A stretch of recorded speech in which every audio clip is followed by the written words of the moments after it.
example would be the same. Yeah. Are you speaking? Does it work from does it still work? Will you be feeling the flow view if I go and choose the same thing? Or does it have to be true again?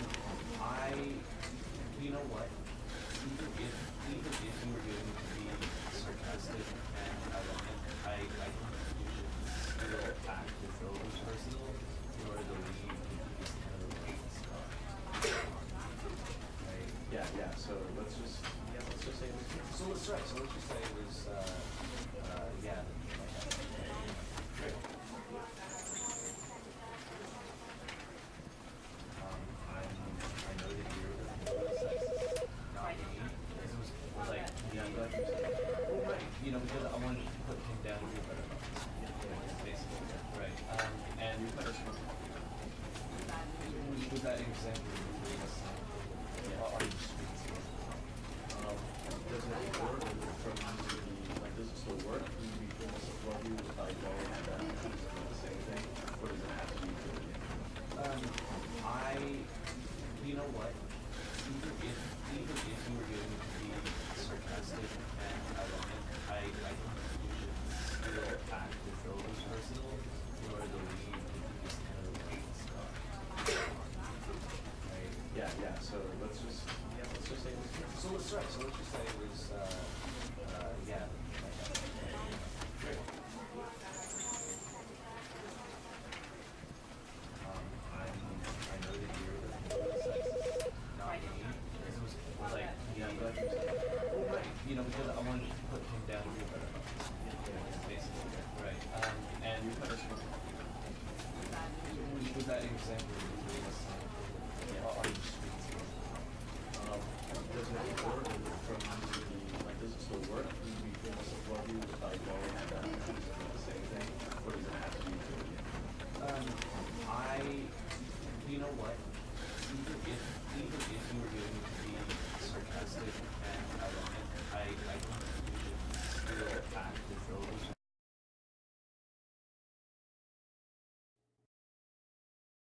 This is the story of a man named Stanley. Stanley worked for a company in a big building where he was employee number 427. Employee number 427's job was simple. He sat at his desk in room 427 and he pushed buttons on a keyboard. Orders came to him through a monitor on his desk, telling him what buttons to push, how long to push them, and in what order. This is what employee 427 did every day of every month of every year. And although others might have considered it soul-winning, Stanley relished every moment that the orders came in, as though he had been made exactly for this job. And Stanley was happy. And then one day, something very peculiar happened. Something that would forever change Stanley. Something he would never quite forget. He had been at his desk for nearly an hour when he realized that not one single order had arrived on the monitor for him to follow. No one had showed up to give him instructions, call a meeting, or even say hi.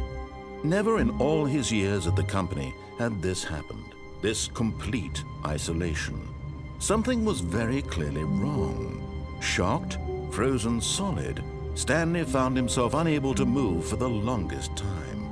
But as he came to his wits and regained his senses, he got up from his desk and stepped out of his office.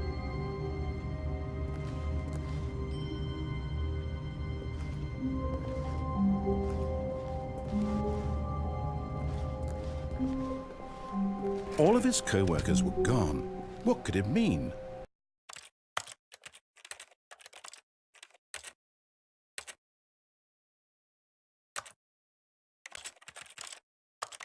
Stanley decided to go to the meeting room. Perhaps he had simply missed a memo.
Stanley went around touching every little thing in the office, but it didn't make a single difference, nor did it advance the story in any way.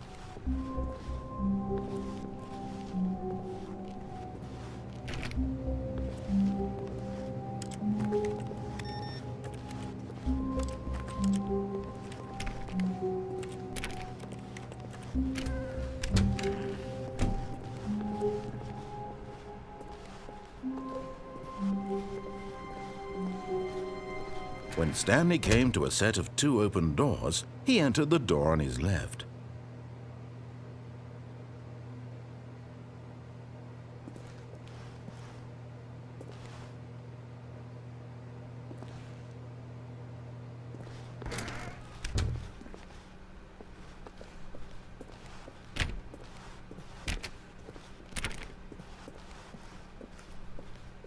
Yet there was not a single person here either.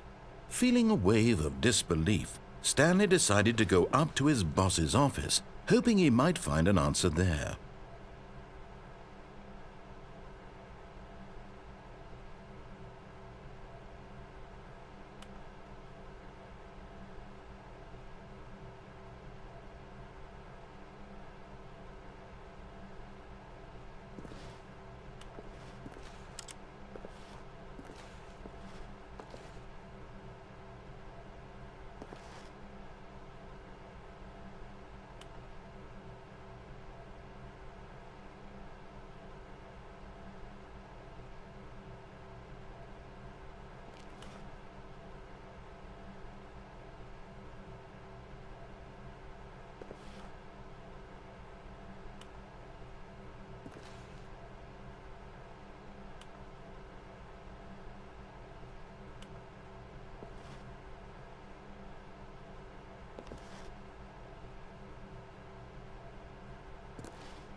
Stanley just stood there doing nothing at all. He seems to think I have nothing better to do with my time than to sit around and describe every fascinating little detail of his inability to do anything. This is why Stanley and I are on such good terms.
This is the story of a man named Stanley. Stanley worked for a company in a big building where he was employee number 427. Employee number 427's job was simple. He sat at his desk in room 427 and he pushed buttons on a keyboard. Orders came to him through a monitor on his desk, telling him what buttons to push, how long to push them, and in what order. This is what employee 427 did every day of every month of every year. And although others might have considered it soul-rending, Stanley relished every moment that the orders came in, as though he had been made exactly for this job. And Stanley was happy. And then one day, something very peculiar happened. Something that would forever change Stanley. Something he would never quite forget. He had been at his desk for nearly an hour when he realized that not one single order had arrived on the monitor for him to follow. No one had showed up to give him instructions, call a meeting, or even say hi. Never in all his years at the company had this happened, this complete isolation. Something was very clearly wrong. Shocked, frozen solid, Stanley found himself unable to move for the longest time. But as he came to his wits and regained his senses, he got up from his desk and stepped out of his office.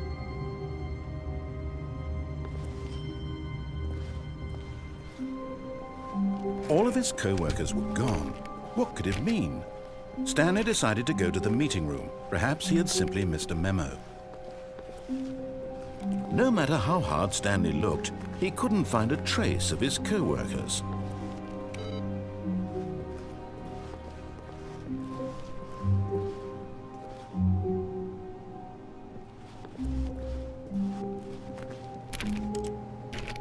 Stanley went around touching every little thing in the office, but it didn't make a single difference, nor did it advance the story in any way.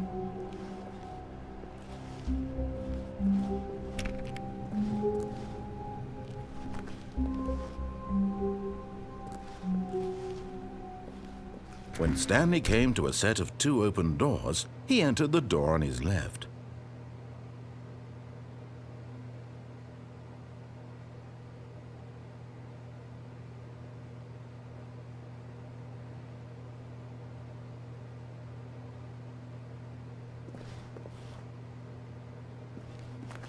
This was not the correct way to the meeting room, and Stanley knew it perfectly well.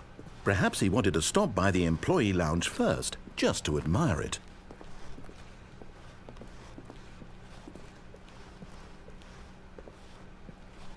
Wow, yes, this room. What a beautiful room. What a gorgeous, gorgeous room. Thank goodness Stanley had taken this detour on his way to the meeting room. Life without having experienced this room was now too horrible even to consider.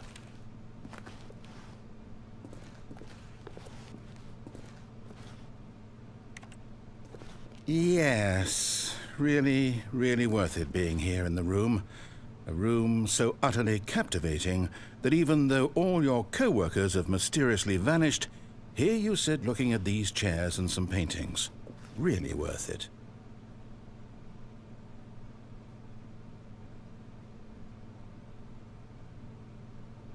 At this point, Stanley's obsession with this room bordered on creepy and reflected poorly on his overall personality. But at last, he'd had enough of the amazing room and took the first open door on his left to get back to business.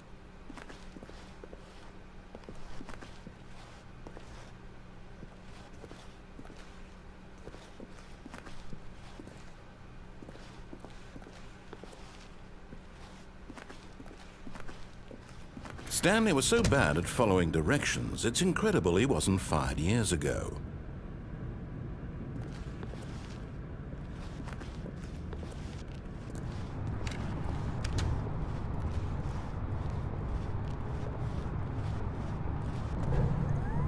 Look, Stanley, I think perhaps we've gotten off on the wrong foot here.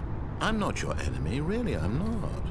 I realize that investing your trust in someone else can be difficult, but the fact is that the story has been about nothing but you all this time. There's someone you've been neglecting, Stanley. Someone you've forgotten about. Please, stop trying to make every decision by yourself. Now, I'm not asking for me, I'm asking for her. This is it, Stanley. Your chance to redeem yourself, to put your work aside, to let her back into your life.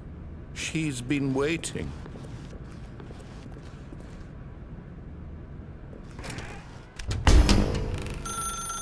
That's her, Stanley. You need to be the one to do this, to reach out to her. If you can truly place your faith in another... Oh, no, you can't... Did you just unplug the phone? Now, that wasn't supposed to be a choice. How did you do that? You actually chose incorrectly? I didn't even know that was possible. Let me double check. No, it's definitely here, clear as day. Stanley picks up the phone. He's taken to his apartment where he finds his wife, and the two pledge themselves to one another. Music comes in, fade to white, roll credits. Not picking up the phone is actually somehow an incorrect course of action. How is that even possible?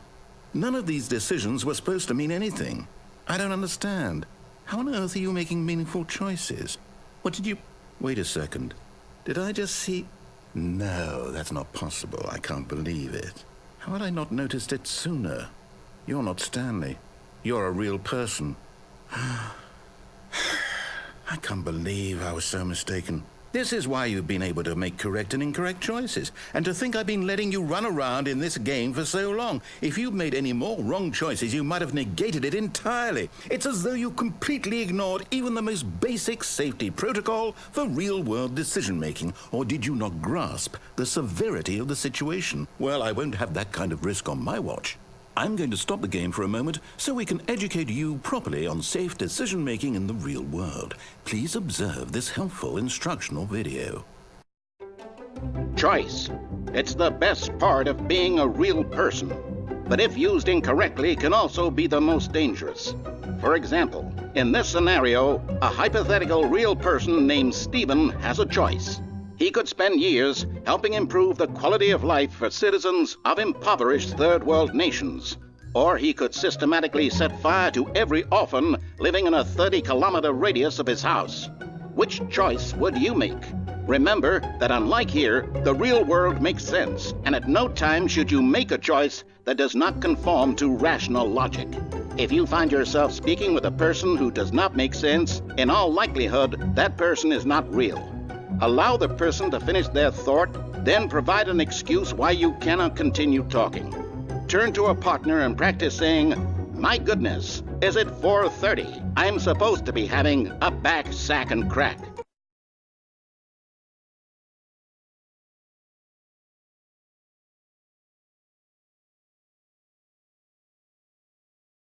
Excellent. Making choices on a regular basis is the best part to a healthy decision-making process. Most medical professionals recommend making at least 8 choices per day. Do you make more than 8? Less?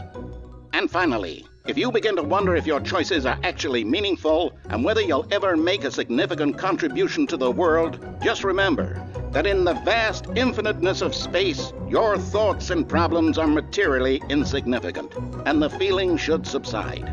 At this time, your instructor will guide you in an exercise to test and reinforce the material covered in this video. Welcome back. You may have noticed that this room has begun to deteriorate as a result of narrative contradiction. But not to worry. Now that you're properly informed on good decision-making, we're going to revisit a choice you made just a few minutes ago and see what the correct thing to do would have been. This way, please.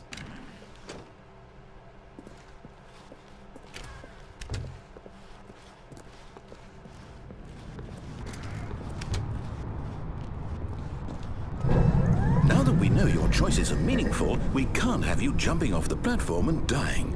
Imagine the main character dying senselessly halfway through the story. That story would make no sense at all. We just need to get you home as soon as possible before the narrative contradiction gets any worse. Unfortunately, it seems this place is not well equipped to deal with reality.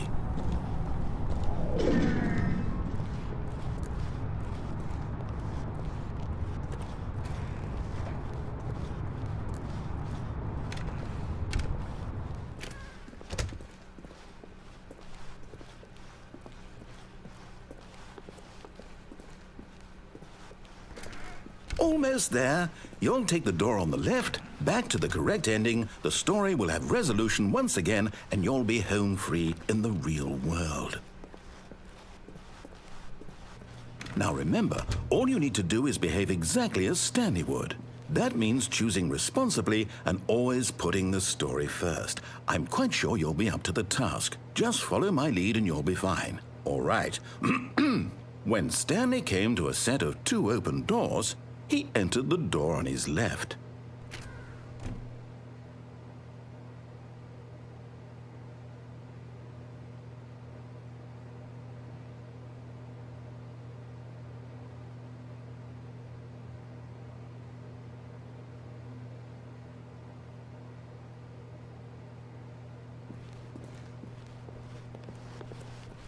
No! Why did you do that? Quickly, hurry back in the other direction. Perhaps we're not too late.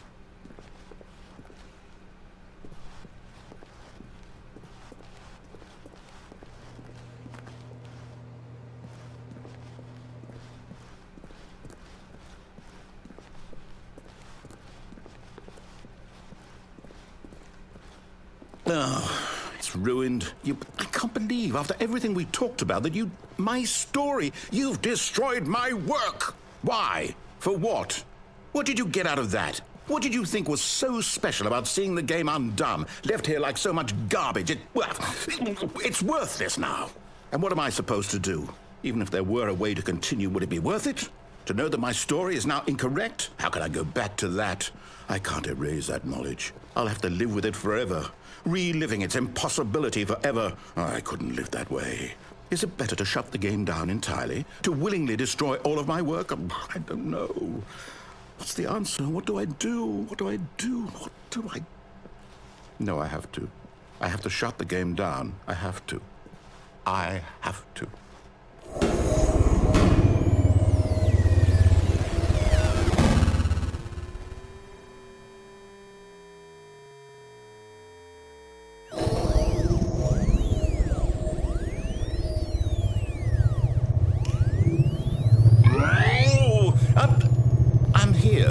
I'm still here in this pile of rubbish, with you who thought you were so clever. Now look where we are. My entire game is destroyed. It was the only thing in the world that was mine, and you've run it into the ground. What, did you think that would be funny? You just had to see? Didn't I impress upon you how important it was to be like Stanley? He actually knows how to do what I tell him to. He understands that if I say to do something, there's a damn good reason for it. That thought hadn't even occurred to you, had it? That there's a world outside of you? You're a child. Oh, my story.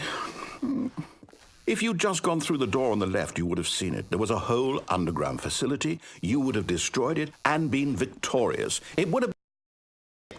I hard on it. I tried so hard. Behave exactly as Stanley would. That means choosing responsibly and always putting the story first. I'm quite sure you'll be up to the task. Just follow my lead and you'll be fine. All right. When Stanley came to a set of 2 open doors, he entered the door on his left.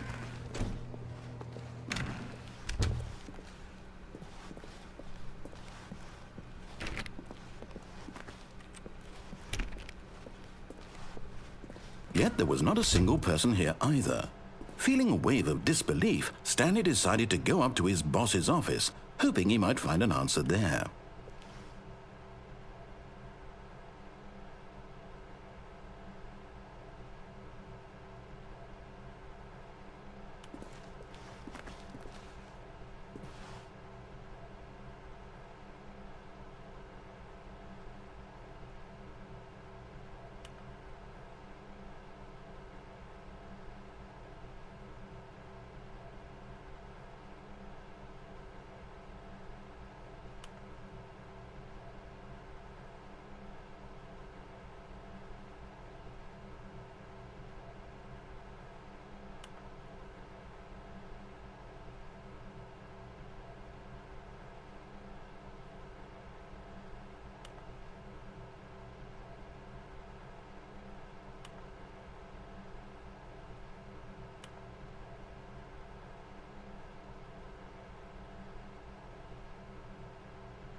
Coming to a staircase, Stanley walked upstairs to his boss's office.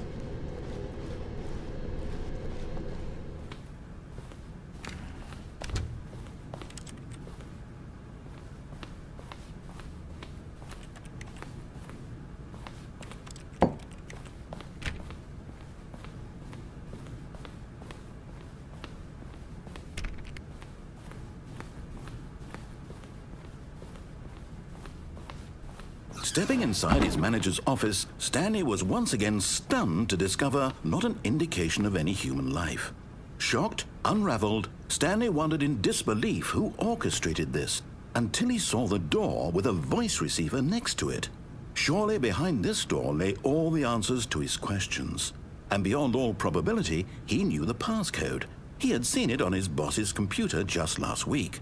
Nightshark 115. Was this the code to open the door?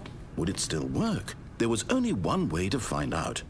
Stanley had been trained never to speak up, but now he would draw from within himself the courage to face the unknown. He drew a sharp breath and then spoke the code.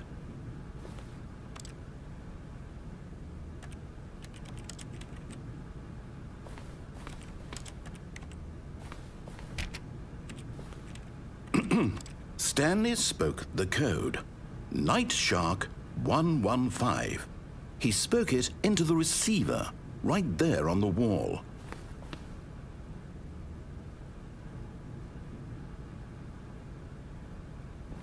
I'm sorry, is there a problem?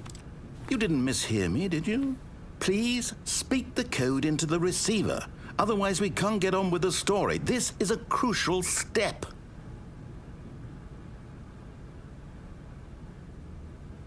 Okay, fine, you're not going to do it, but you know what? It's pretty humiliating to bring you this far, only for you to suddenly decide you have better things to do. I asked you for this one single thing, for your respect.